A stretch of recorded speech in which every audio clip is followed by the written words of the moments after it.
Bismillahirrahmanirrahim. Alhamdulillahi Rabbil Alamin. Wassalatu wassalamu ala asyrafil anbiya'i wal mursalin. Nabiyina Muhammadin wa ala alihi wa sahbihi ajma'in. Assalamualaikum warahmatullahi wabarakatuh.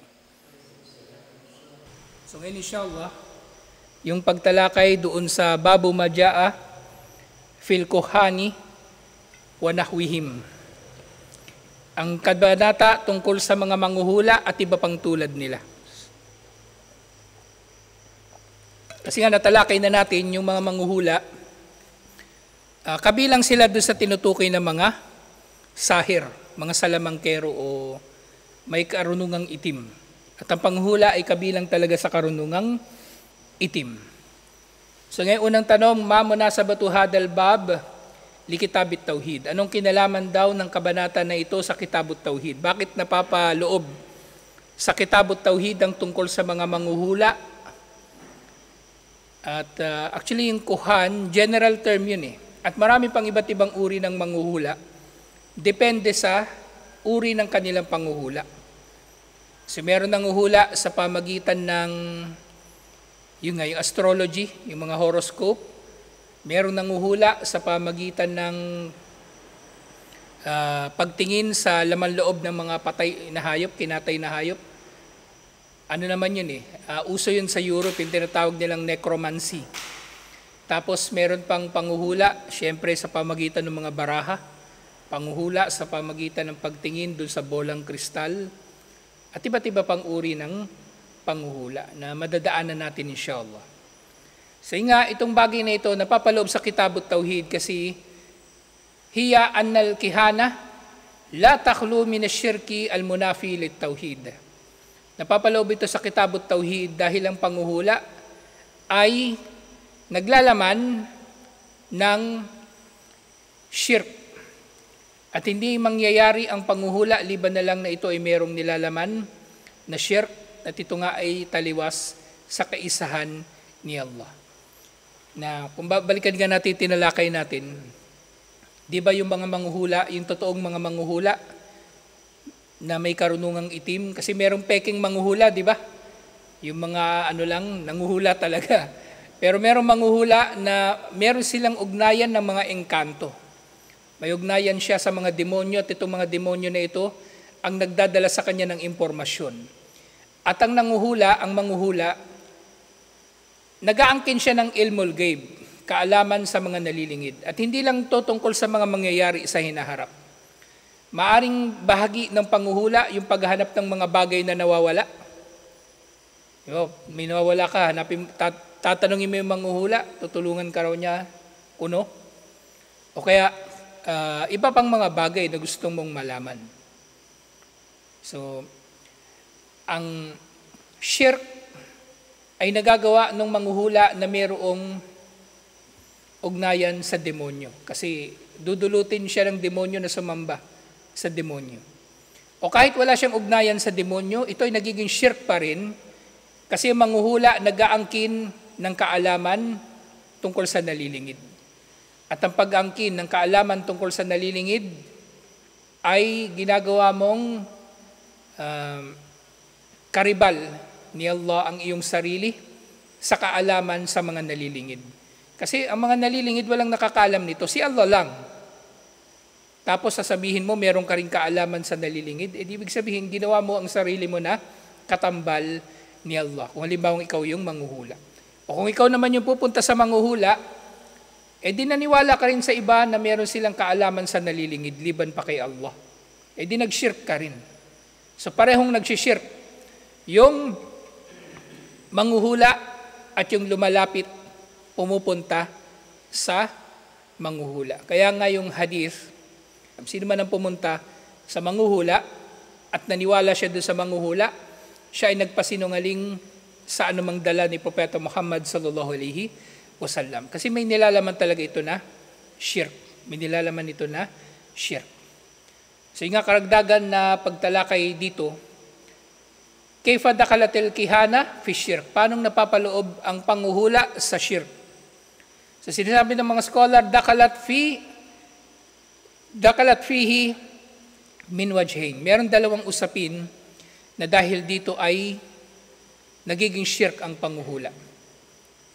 Una, min jihati da'wa musyarakatillahi fi ilmil ghaibil ladhi ikhtassa bihi. Nagiging shirk ito kasi inaangkin ng tao na meron siyang kaalaman sa al-ghaib na si Allah lang ang merong kaalaman dito. Yung binanggit ko rin kanina. At pangalawa, wa min jihati taqarrubi ila ghairillahi ka istikdami syayatin wal isti'anati bihim. Ito ay nagiging shirk din kasi ngayon mga manghuhula, gumagamit sila ng serbisyo ng mga demonyo para sila ay makapanghula. So dalawang dalawang dahilan. Ngayon, kung yung manghuhula, wala siyang kinalaman nga sa mga demonyo. Pareho lang, shirk pa rin kasi, nag-aangkin pa rin siya ng kaalaman tungkol sa mga nalilingid. Walang lusot. Walang lusot. Halimbawa, yung nanguhula, inimbento niya lang talaga yung hula niya. Diba? Yung sa mga horoscope, halimbawa, inimbento niya lang yun, sinulat niya lang yun. Hindi naman siya talaga tumingin sa langit. Kung ano yung posisyon ng mga bituin, yun ay shirk pa rin. Yun nga, nauuso sa mga eskwelahan, di ba, yung mga hula-hula. Yung mga flames, alam niyo yun, mga ganun-ganun bagay. So yun ay may napapaloob doon na shirk, kaya hindi dapat yung tao tumatangkilik doon. So merong hadith na iniulat ni Imam Muslim, iniulat ito ng ilan sa mga asawa ni Propeta Muhammad sallallahu alaihi wasallam, ana ba'da azwajin Nabi sallallahu alaihi wasallam qal, sinabi ni Propeta Muhammad sallallahu alaihi wasallam daw sa inulat nila, man ata'arrafan fasa'alahu an shay'in fasaddaqahu lam tuqbal lahu salata 40 yawma. Ito rin yung isa pang parusa o dulot, resulta ng pagpunta sa manghuhula. Sino man pumunta sa manghuhula at magtanong siya rito ng anumang bagay, tungkol sa anumang bagay, at naniwala siya rito, hindi tatanggapin ang kanyang sala ng 40 araw. Hindi tatanggapin ang kanyang sala ng 40 araw. 40 days hindi tatanggapin ang kanyang sala. So hindi raw tanggap yung kanyang sala ng 40 days. Pero yun nga, hindi ibig sabihin na hindi siya magsasala. Magsasala pa rin siya. Kasi obligado sa kanya magsala Hindi nga lang tanggap. Kasi kahit hindi tanggap yung kanyang sala, nananatili ang obligasyon sa kanya na magsala. Diba? Parang halimbawa yung tao, pinarusahan siya doon sa kumpanya niya. Pinarusahan siya na magtatrabaho siya ng ilang mga araw na wala siyang sweldo. O maaaring napagtrabahuan niya na yun na wala siyang, pero hindi siya tatanggap ng sweldo dahil sa kanyang kasalanan. So parang ganun. Tinutupad mo pa rin yung obligasyon mo, pero walang sweldo. Parang ganito yun. So kahit walang sweldo, kailangan mong magtrabaho. Kahit walang gantimpala yung sala mo, kailangan mong magsala pa rin kasi nananatili ang obligasyon na magsala. Dahil sa pagpunta mo sa manghuhula. So meron pang isang hadith, iniulat naman ito ni Abu Dawud, man atakahinan fasaddaqahu bima yaqul faqad kafara bima anzala ala Muhammadin. Sino man daw ang pumunta sa manghuhula at naniwala siya sa sinabi ng manghuhula, siya ay nawalan ng pananampalataya sa anumang ipinahayag kay Propeta Muhammad sallallahu alaihi wasallam. So malinaw dito, ito ay shirk, ito ay kufur, yung panghuhula. Nanguhula ka man o pupunta ka sa manghuhula, ito ay shirk, ito ay kufur, at ito ay dahil dito magiging dahilan na hindi tanggap ang iyong sala. So kailangan mo magtauba. Ikaw man ay manghuhula o ikaw man ay naniniwala sa manghuhula, anumang uri ng panghuhula, kahit horoscope lang yun. Kahit ano pa yun kahit pinakasimpleng uri ng panghuhula, napapaloob yun dito. May nawawala kang pera. Nawawala yung pera mo. Ngayon wala ka ng ibang paraan. Inipon mo yung mga tao, dito tayo lahat, ikot tayo, tapos nagpaikot ka ng bote. Kung sino yung mataturo ng bote, yun ang nagdakaw. Panghuhula pa rin yun. Panghuhula pa rin yun. Kasi wala namang walang karunungan doon sa ginawa na yun. Kumbaga, random at walang katuturan. Kaya may tuturing pa rin siyang panghuhula. May tuturing pa rin siyang panghuhula. Again din, iniulat ni Al-Hakim mula kay Abu Hurairah radhiyallahu anhu, man ata arrafan aw kahinan fasaddaqahu bima yaqul faqad kafara bima anzala ala Muhammadin. So sino man ang pumunta sa manghuhula at naniwala siya sa sinabi nito, nawalan siya ng pananampalataya sa ipinahayag kay Propeta Muhammad sallallahu alaihi wasallam. Nawalan siya ng pananampalataya sa kanya. Dahil nga, anong tinutukoy dito na ipinahayag kay Propeta Muhammad sallallahu alaihi wasallam? Ang tinutukoy dito ang Quran at ang Sunnah. Ibig sabihin, nagiging kafir talaga. At nagiging musyrik yung tao na nanguhula at yung tao na tumatangkilik sa mga manghuhula. Kaya ang Muslim dapat wala siyang kinalaman o namang kinalaman sa mga bagay na ito. So ngayon, ma huwa al-jam'u bayna qawlihi sallallahu alaihi wasallam man ata arrafan fasa'alahu an shay'in fasaddaqahu lam tuqbal lahu salata 40 yawman wa bayyin qawlahu faqad kafar bima anzala o bima unzila ala Muhammadin sallallahu alaihi wasallam thumma dhkur ma yustafadu min al-ahadith as-sabiqah. So ditong usapin dito, anong kinalaman ng sinabi ni Propeta Muhammad sallallahu alaihi wasallam na sino man ang pumunta sa Arraf? Yung Arraf, isang uri ng manghuhula. Pero general ito, tumutukoy ito sa lahat ng manghuhula. Nanguhula man sila sa pamagitan ng jinn na dumarating sa kanila o bolang kristal, baraha at iba pa. Napapaloob ito dito lahat-lahat sila. So nung kinalaman ng hadith na ito na sino man ang tumungo sa manghuhula at magtanong sa kanya ng tungkol sa anuman at maniwala sa kanya, hindi tatanggapin ang kanyang sala ng 40 araw. So nung kinalaman daw nito at yung isa pang hadith na ang sino mang maniwala sa manghuhula ay nawalan ng pananampalataya sa ipinahayag kay Propeta Muhammad sallallahu alaihi wasallam. At anong aral na makukuha sa mga ito, sa mga hadith na nabanggit?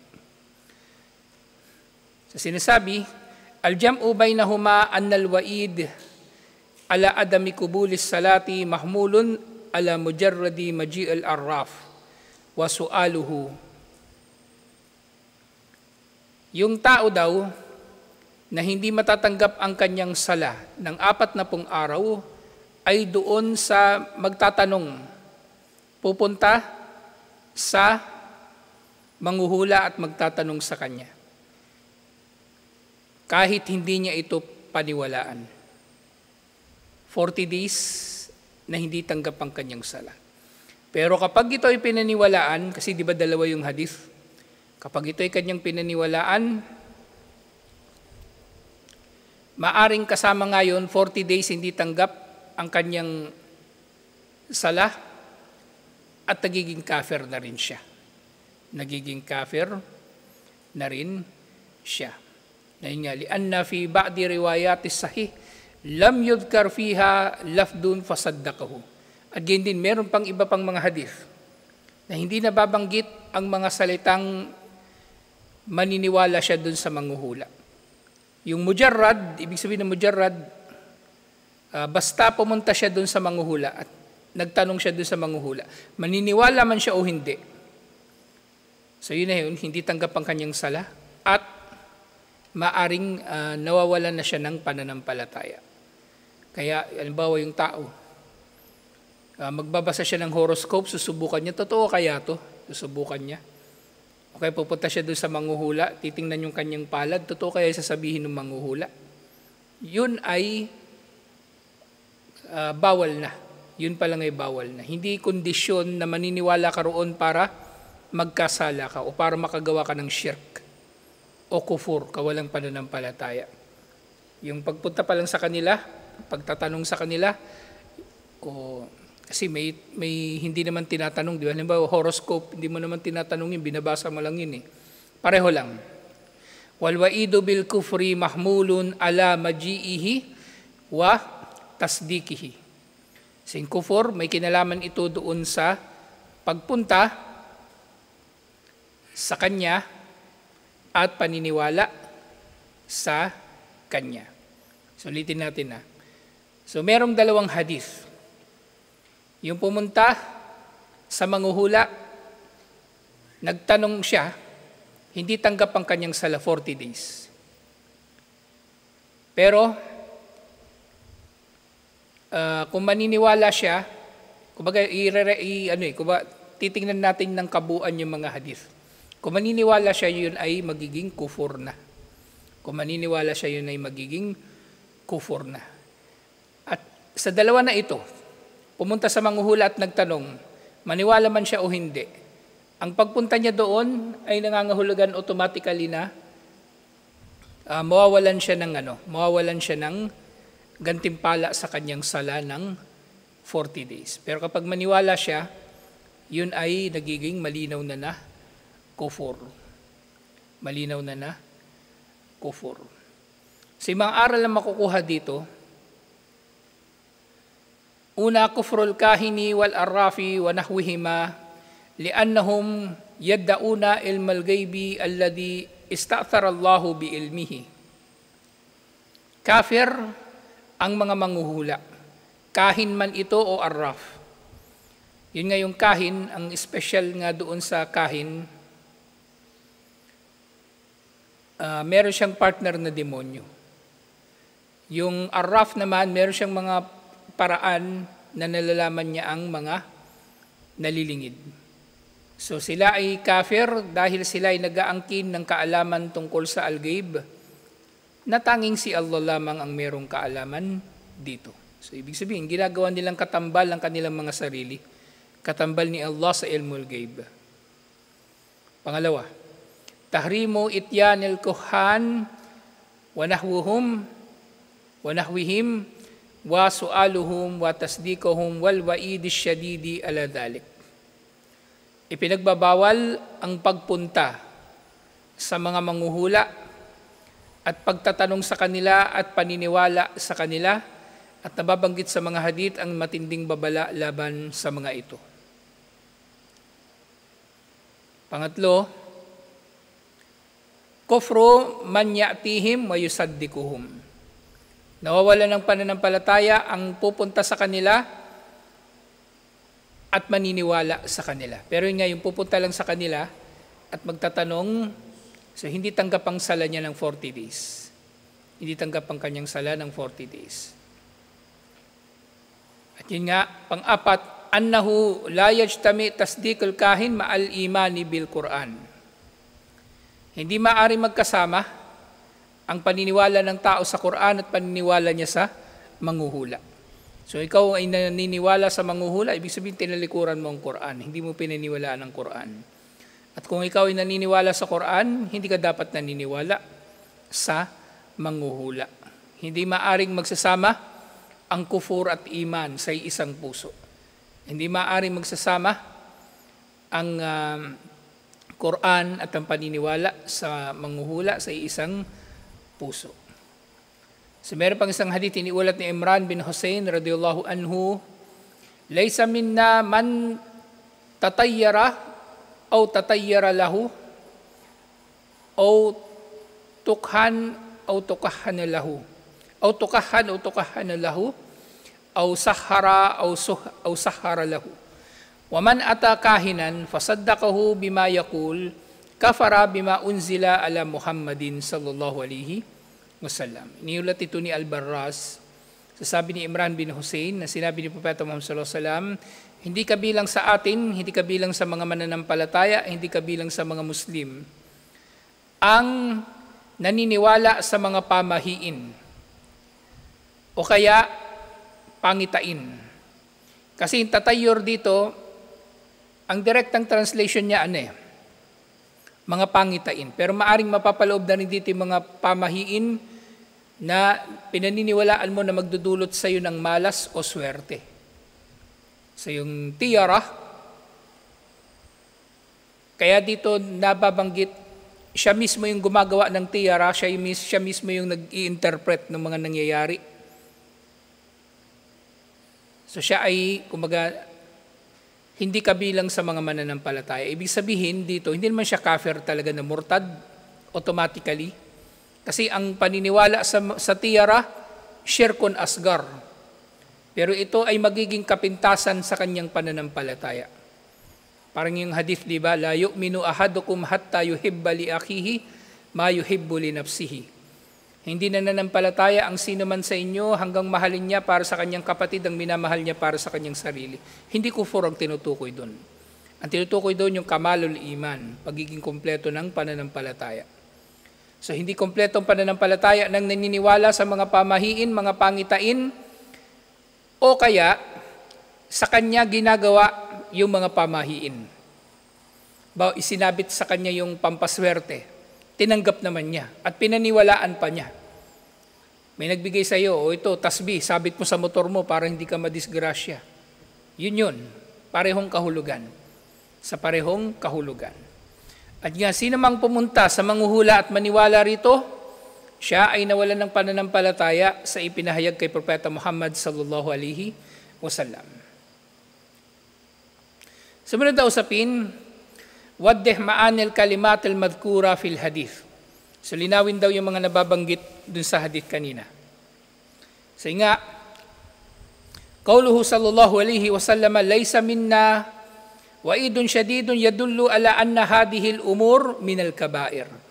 So isa rin kahulugan nito, bukod dun sa kawalan ng kompletong pananampalataya, kapag merong ganitong hadith, laysa minna, hindi kabilang sa atin, halimbawa yung mga hadith, laysa minna man gasya, hindi kabilang sa atin ang mandurugas, mga mandaraya, hindi kabilang sa mga Muslim. Yun ay pagpapabatid din na ang gawain na yun ay malaking kasalanan. Malaking kasalanan. At yung man tatayyara, fa'alat tiyara. Siya mismo yung gumawa ng pamahiin o naniwala sa pangitain. Aw tatayyara lahu. Amrun man yatatayyar wa qabila qaulal mutatayyir wa taba'ahu. Yung tao na ginawan ng pamahiin, yun nga, yung siya yung tumanggap ng pamahiin o kaya naniwala siya doon sa sinasabi ng tao na nangaral sa kanya tungkol sa pamahiin o nagsabit sa kanya ng anumang may kinalaman sa pamahiin. Pampaswerte, pangtanggal ng malas at iba't iba pa. So yung tao na yun nga, nakagawa siya ng malaking kasalanan. Hindi pa ito shirk at kufur. Kasi ang tiyara at ang mga khurafat sa pangkalahatan, ito ay shirkun asgar. Pero syempre lahat ng shirkun asgar ay patungo sa shirkun akbar. Autuk hinu, fa'alal kihana. Kung siya ay manghuhula, siya mismo manghuhula, autukahana lahu, o siya ay yung huhulaan. Siya yung huhulaan, na siya ay atal kahin, wa sa'alahu fasaddaqahu. Kapag siya ay pumunta sa manghuhula at nagtanong dito at naniwala rito, yun ang ibig sabihin dito. Pero syempre, paano yun kung hindi ikaw yung pumunta? Ikaw yung pinuntahan ng manghuhula? Pareho lang. Pareho lang, okay? Baka may mga ngatwiran, mga tungkambal. Yung manghuhula ay pumunta sa akin eh. Pareho lang. Pareho lang, yun. Ang ano dito sa ata, kumbaga, nagkaharap kayo, nagkausap kayo, ikaw man ang pumunta o siya ang pumunta. Magkausapan kayo sa telepono, online o kahit saan, pareho lang. Nagsisenyasan kayo. Nagsisenyasan kayo, hindi kayo talaga nag-usap, pareho lang. Basta panguhula yung pinag-uusapan. Sahara amalas seher, sino man daw, hindi raw kabilang sa atin ang nangkulam, wasahara lahu, hindi kabilang sa atin yung kabila qaul sahir, wasaddaqahu, wataba'ahu, fakullu ma tulka hadihil umur, amman fa'alahu faqad buri'a minhu Rasulullah sallallahu alaihi wasallam. So hindi kabilang sa atin, balikan natin ha, yung naniniwala sa pamahiin o siya yung ginagawa ng pamahiin, hindi kabilang sa atin ang nanguhula at tinuhulaan, siya mismo yung hinuhulaan, hindi kabilang sa atin ang nangkukulam o siya yung nagpapakulam. Kumbaga, may pinapakulam ka, ito yung sahar lahu. Tinatanggap mo yung kanyang sihir, pinapatotohanan mo at sinusunod mo rin kung ano yung sinasabi ng mangkukulam. So lahat ng ito ay mga bagay-bagay na sino mang gagawa nito, walang kinalaman sa kanya si Propeta Muhammad sallallahu alaihi wasallam. Ibig sabihin, itinatakwil ito ni Propeta Muhammad sallallahu alaihi wasallam. Ibig sabihin, hindi ito kabilang sa mga gawain ng mga Muslim. Yun nga, malaking kasalanan o nangangahulugan ng kakulangan sa pananampalataya. Sumunod na tanong, Udkurul farka bainal arrafi wal kahini wal munajjimi wal rammal. So ito na, 4 na pangunahing uri ng mga manghuhula na nakikilala ng mga Arabo ng panahon ni Propeta Muhammad sallallahu alaihi wasallam. Pero sa panahon nga natin ngayon, marami ng iba't ibang uri ng panghuhula. Marami. Yun nga, di ba, yung baraha? Wala yun nung panahon ni Propeta Muhammad sallallahu alaihi wasallam. Hindi yung ginagawa ng mga Arabo. Walang salita para dun eh. Pero ginagawa nila yun ng ibang mga manghuhula. Yung may bolang kristal, meron din ganong klase ng manghuhula. Tapos yung manghuhula na meron siyang kakataying hayop, titingnan niyo yung lamang loob ng hayop na yun. Yun ay isa pang uri ng panghuhula. So merong 4 na panghuhula dito. Ano ang pinagkaiba raw nila sa isa't isa? So sabi, hadhil asma'u liman idda'a ma'rifata shay'in min ilmil ghaibi lakin turuquhum mukhtalifah. Ang mga pangalan na ito, ang arraf, kahin, munajjim at rammal, lahat daw ng mga ito ay mga manghuhula pero iba-iba yung kanilang paraan ng panghuhula. Tinatawag sila sa iba't ibang pangalan dahil iba-iba yung kanilang paraan ng panghuhula. So sinasabi, fal arrafu, yung arraf, ain ra na musyaddada, may syadda, alif sa kafa, arraf, huwa alladhi yadda'i ma'rifatal umuri bi muqaddimati yastadillu biha alal masruki wa makanid dalla wa nahwu dalika wa qila huwal kahin. Yung kahin, ano ito eh, maaring sa lahat ng uri ng manghuhula, ito na yung pinaka-general na uri ng manghuhula. Yung nga maaring meron siyang kinalaman sa mga demonyo at yung kanyang mga ipinapahayag, hindi lang not necessarily may kinalaman sa hinaharap. Kasi pwede rin siyang manghuhula para malaman kung nasaan yung isang bagay na ninakaw o saan matatagpuan ang isang bagay na nawawala at iba pang mga katulad nito. Yun yung kahin. Kahin na siyempre isa rin sa ibinibintang kay Propeta Muhammad sallallahu alaihi wasallam. Gayun din isang pangkahulugan ng kahin. Wal kahinu huwa alladhi yakhudu anil mustarikis sam'i wa yukhbiru anil magibati fil mustaqbali wa qila huwa alladhi yukhbiru amma fid damir. Yung isa pang uri ng kahin, ito na ngayon nakikinig dun sa mga pinag-uusapan sa langit. Yun nga, mayroong partner na demonyo. At yung kahin na ito, yun nga, maaaring di ba? Iba-iba sila ng ng uri. Pero kapag sinabing kahin, maaaring na ito.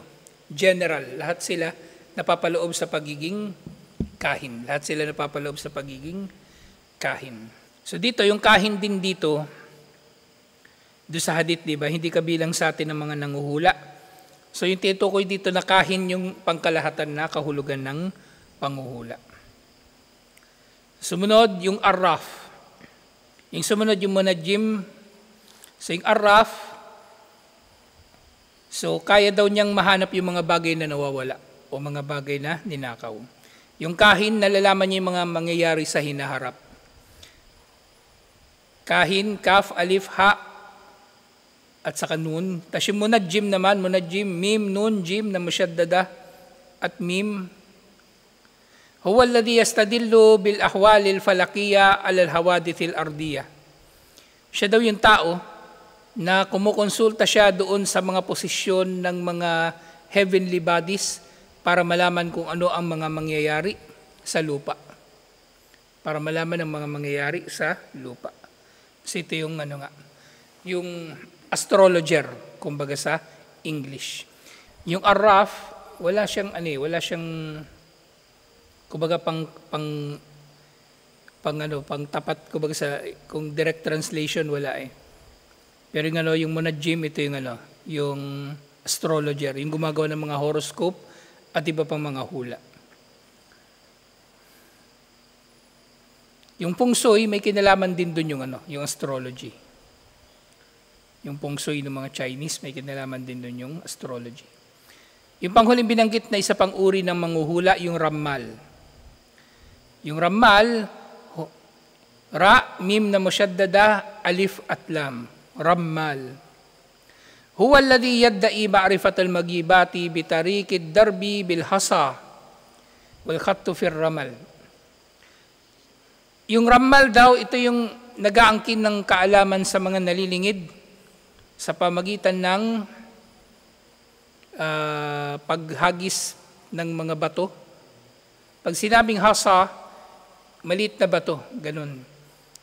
At sa pamagitan ng pagguhit sa buhangin. Kung anong guguhit niya doon, kung anong makikita niya doon sa pagkaka-arrange ng buhangin, magkakaroon siya ng interpretasyon kung ano yung mangyayari sa hinaharap. O iba pang mga algabe. Iba pang mga algabe. Kasi pwede rin mangyari na kumbaga, di ba kanina yung arraf, hinahanap niya yung mga nawawala at yung mga ninakaw. Ito yung specialization niya. Pero itong yung rammal, maaring din yung kanyang huhulaan, maaring may kinalaman din doon sa mga bagay na nawawala o iba pa. Pero lahat sila, napapaloob sila sa kahin. Yung astrology, wala siyang kinalaman sa Ang hinuhulaan niya lang talaga yung mangyayari sa hinaharap. Pero hindi mahahanap ang nawawala sa pamagitan ng astrology. So meron silang pagkakaibang kaunti sa isa't isa. So sinabi ni Sheikhul Islam Ibn Taymiyyah rahimahullah, al-arafu ismun lil kahini wal munajjimu wal rammal wa nahwuhum mimman yatakallam fi ma'rimatil umuri bihadihi turuq. Ang arraf daw ay isang uri ng kahin o isa sa mga tawag para sa kahin. Sing arraf at yung kahin, maaring pa nga sila, synonymous o interchangeable. Pero mas malawak ang kahin kaysa doon sa arraf. Pero doon sa tradisyonal na kahulugan, yung kahin, ito may partner na demonyo na nalaman niya yung mangyari sa inaharap, at yung arraf, mas specialization niyang humanap ng mga nawawala at mga ninakaw. Yung munajjim naman at saka yung rammal, may kinalaman ito doon sa, yung pangalan nila may kinalaman doon sa kanilang technique kung paano sila nakakapanghula.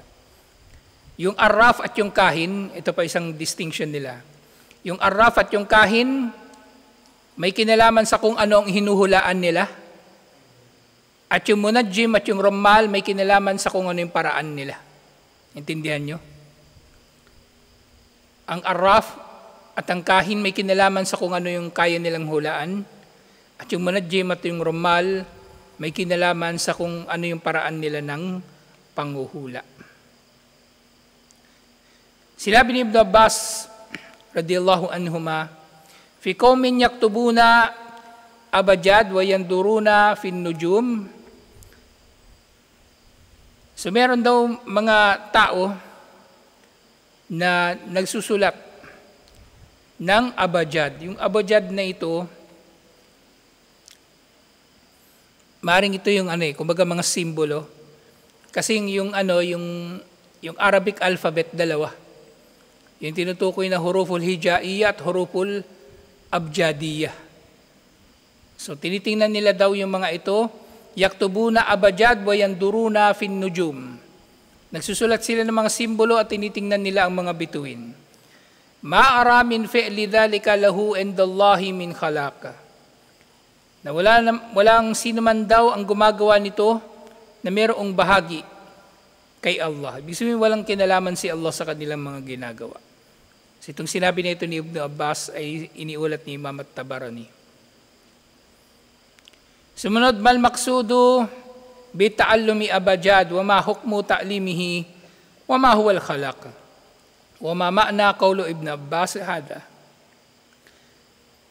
So ano raw ibig sabihin ng abujad? Yung abujad al-maksudu bihi ma'rifatu hisab al-jumal fayaktauna hurufu abjadahuz. So ito na yung sinasabi ko, yung kumbaga pinag-aaralan nila yung mga simbolo at kumbaga binibigyan nila ito ng kahulugan. Na halimbawa, di ba yung pinag-aaralan natin na alphabet, alif, ba, ta, ta, jim, haka, ang tawag doon, huruful hijaiyah. Pero meron pang isang arrangement ng Arabic alphabet, ito na yung tinatawag na huruful abjadiyah. Ang arrangement niya, alif, ba, jim, dal, ha, waw, zay, ha, ta, ya, kaf, lam, mim, nun. Ganun yung arrangement niya. Kaya abjad, kasi doon siya nagsimula eh. Alif, ba, jim, saka dal, abjad. So, sinusulat nila yon, tapos binibigyan nila ng interpretasyon. Parang yung yung simbolo na ginagawa ng mga mga mangkukulam, mga albularyo, pantaboy daw ng malas, mga ganong bagay. Na sila raw ay kumbaga gumagawa ng mga iba't ibang mga pagpapakahulugan dito. At binibigyan nila ng numerical value din yung mga bagay-bagay. So, limbawa raw dito. فَيَقْتَؤُونَ حُرُوفُ الْأَبْجَدِ هُوز حَتِّي كَلَّمًا إِلَى الْآخَرِ فَيَجْعَلُونَ الْأَلِفِ عَنْ وَاحِدٍ وَالْبَاءِ عَنْ اثْنَيْنٍ وَالْجِيمِ عَنْ ثَلَاثَةٍ. So, binibigyan nila ng numerical value yung mga letter ayon doon sa position nila sa huruf abjadiyah.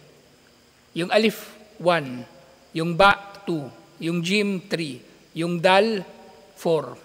Binibigyan nila ng ng numerical value. Parang katulad yung nabanggit ko nung nakaraan pa. Naalala niyo yung title ng Santo Papa? Vicarius Filii Dei, yung siyang representative daw ng anak ng Diyos sa lupa. Yung Vicarius Filii Dei, kung bibigyan ng numerical interpretation, ang lahat ng letter doon na mayroong equivalent sa Roman numerals, di ba yung V, ano yung value ng V sa Roman numeral? 5. Tapos yung I, 1. Kapag yung X naman, 10, di ba? Wala namang X na sa Vicarius Filii Dei. Meron D. Yung D, ang value ng D, 500. Yung L, 50. Pag inad mo raw yung Vicarius Filii Dei, ang lalabas dun na sum niya, yung total niya, 666. So sinasabi nila, yung mga galit sa Santo Papa, yung Santo Papa doon, demonyo, lalong-lalo yung mga protestante. 666, pag inad mo yun Kasi nga yung value, di ba? Yung V5, yung I, 1. Tapos, merong L doon, 50. Tapos D, 500. Basta magiging total nun, 666. So ganito yung ginagawa nung abujad, yung sinasabi ni Ibn Abbas. So naniniwala raw may mga tao na naniniwala sa abujad at walang kinalaman si Allah sa kanila. Walang kinalaman si Allah sa kanila. So ganito yung yung ginagawa nila. So isa sinabi na ito ni Ibn Abbas na walang kinalaman. Ibig sabihin, hindi talaga ito bahagi ng ating relihiyon. Hindi talaga ito bahagi ng ating relihiyon.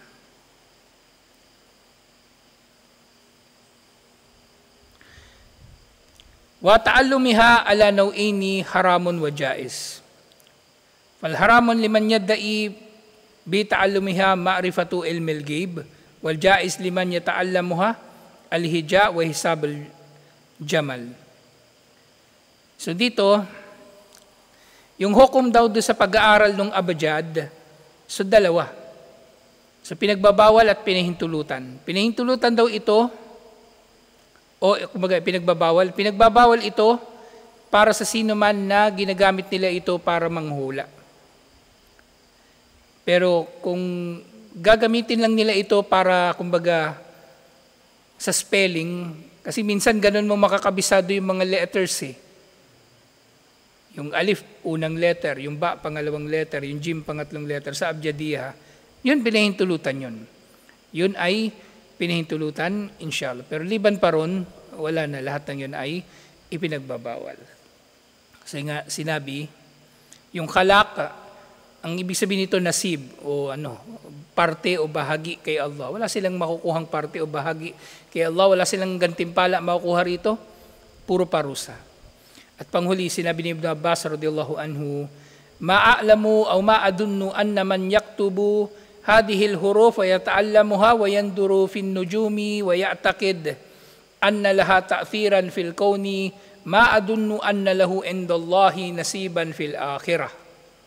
Sabi ni Ibn Abbas radiyallahu anhu, wala akong nalalaman tungkol doon sa mga tao na nagka-calculate ng mga letter at tumitingin sa mga bituin at maniniwala ng mga ito ay may epekto sa sansinukob, sa universe. Hindi ako naniniwala na sila ay mayroong magiging bahagi mula kay Allah, gantimpala doon sa kabilang buhay. Ibig sabihin, maling-mali talaga ang kanilang ginagawa, kasalanan at mayroon pangang parusa. So ito yung katapusan ng chapter 26 ng Alhamdulillah. Susunod na natin matatalakay yung chapter 27. May kinalaman din. May kinalaman pa rin sa sihir. Alhamdulillah. Tutuloy natin ito insyaAllah. Assalamualaikum warahmatullahi wabarakatuh.